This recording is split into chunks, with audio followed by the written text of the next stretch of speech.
We asked that they survive the series with San Diego. Don't come out any worse for the wear.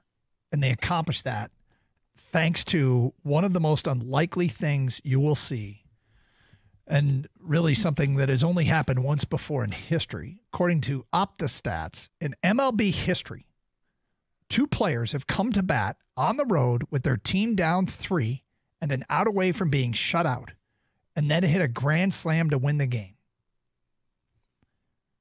Okay? So it's only happened one other time. Say those circumstances again. Come to bat with their team down 3-0 with 2 outs in the 9th and hit a grand slam to win the game. Okay. Parker Meadows was one, and the other was Ted Williams on August 27th of 1955. Parker Meadows and Ted Williams, the only 2 that hit the grand slam in the 9th to win with 2 outs to win a game 4-3 on the road. And I mean, that's really specific and all that, and you may say no big deal, but honestly, if you haven't seen the highlight, watch the highlight and watch the reaction of these Tigers, because you could tell that they felt it. Yeah. Like that was unbridled enthusiasm. That was dancing around the base paths. That was guys hugging at home plate.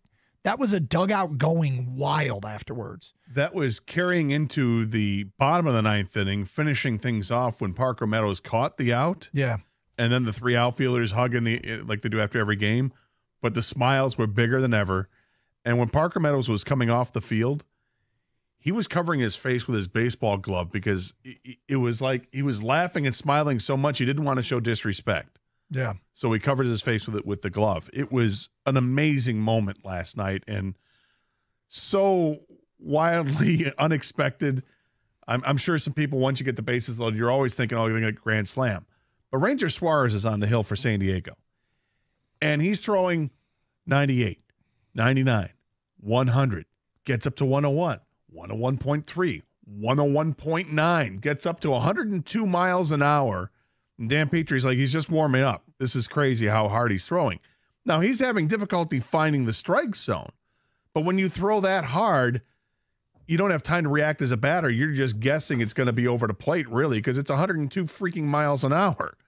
And when Meadows met the pitch, and it went opposite field because you're not going to turn on a 102-mile-an-hour fastball. You're just looking to make contact effectively. And he does. And he launched it high enough in the air. And because it comes in at him at 102, let the pitcher do the work. It leaves the bat at 98. And as soon as the left fielder turns his back, I realized that's a home run. I thought that's a fly ball to left field. Oh, it's a fly ball to left field, but it's going 360 feet and it's going over the wall for a grand slam in an just unbelievable fashion. Yeah, I don't know what time it was in real time, what it was on the clock, but it was probably around midnight. And unfortunately, probably not a lot of people saw like it. 11:30-ish. Okay, probably not a lot of people saw it. Yeah, the game was moving quickly. There wasn't a lot of scoring. I mean, early in the game, it looked like Casey Mize was throwing BP. They got 3 runs off him, settled down a little bit. Bullpen did their thing, as they've been known to do. It was a typical Tigers outing, man. It's 3-0. Gives up 3 runs. And they gave the Tigers would threaten. It seemed like they get 2 guys on with 2 outs and never score. And then that last inning, and again, how did they get to that situation? You talk about young players coming through. In that last inning, it was correct me if I'm wrong, a Justin Henry Malloy single, a Jace Young walk, and a Colt Keith walk, and then a Parker Meadows home run.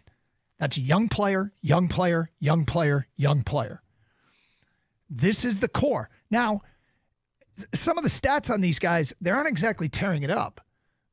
But, again, that's the most timely of timely hits from Parker Meadows. And his season, the first half, and what he was in the first half, like the fear with Parker Meadows was great fielder. His speed is going to be useful in all kinds of ways, offensively and defensively, but can he hit? And in the first half, he went out and it started to look like, you know what, the answer to that question, unfortunately, might be no. He goes to the minors. Now he's come back and he's hitting the ball. To combine it with everything else, and that was such a big if anything comes out of this season, great. If not, You know our old friend George Blaha and his great line? Right. There are wins, and then there are wins. This season, in this run, there's been two that stood out. The walk-off win against the Yankees at Williamsport and last night's 3-2 pitch, 100-mile-an-hour fastball, grand slam off Parker Meadows' bat to get a 4-3 win and probably get themselves off the mat. Like they would have lost, more ground with less games to go, and they survived the San Diego series, and now it's time to do work the next 6 games against the A's and Colorado.